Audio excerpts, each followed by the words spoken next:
মায়ার আশ্রয় সেখানে নাই। তিনি হলেন মায়াতীত, মায়াধীশ, ইনি হলেন ভগবান। তাহার অঙ্গের শুদ্ধ কিরণ মণ্ডল উপনিষদ কহে তারে ব্রহ্ম সুনির্মল। বিস্তারিত ব্যাখ্যা করছেন।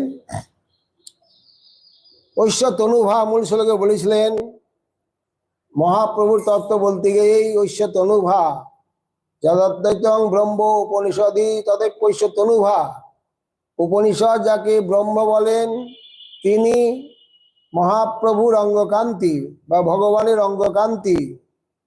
উপনিষদ কয়ে তারে ব্রহ্ম সুনির্মল।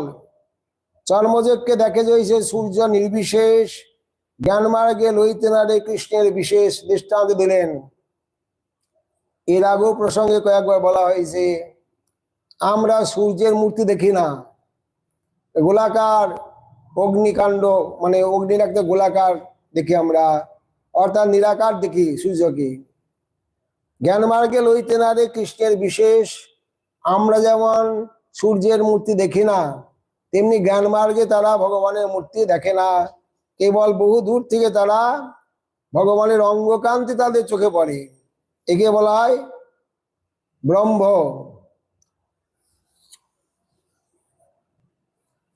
জ্যেষ্ঠ প্রভা প্রভাবত জগদণ্ড কোটি কোটিষু অশেষ বসুধাদি বিভূতির ভিন্নম তদ ব্রহ্ম নিষ্কলম অনন্তম অশেষভূতম গোবিন্দম আদি পুরুষং তমং ভজামি।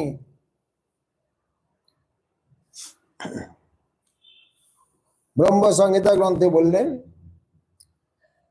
অনন্ত কোটি ব্রহ্মাণ্ডে অনন্ত বসুধাদি বিভূতি দ্বারা যিনি ভেদ প্রাপ্ত হয়েছেন, সেই পূর্ণ নিরবচ্ছিন্ন এবং অশেষভূত ব্রহ্ম প্রভাবশালী যার প্রভাব, সেই আদি পুরুষ গোবিন্দকে আমি ভজন করি। সেই ব্রহ্ম ভগবানের অঙ্গকান্তি। সে একই কথা বললেন, প্রভাবশালী যার প্রভাব, এই ব্রহ্ম হলেন ভগবানের অঙ্গকান্তি।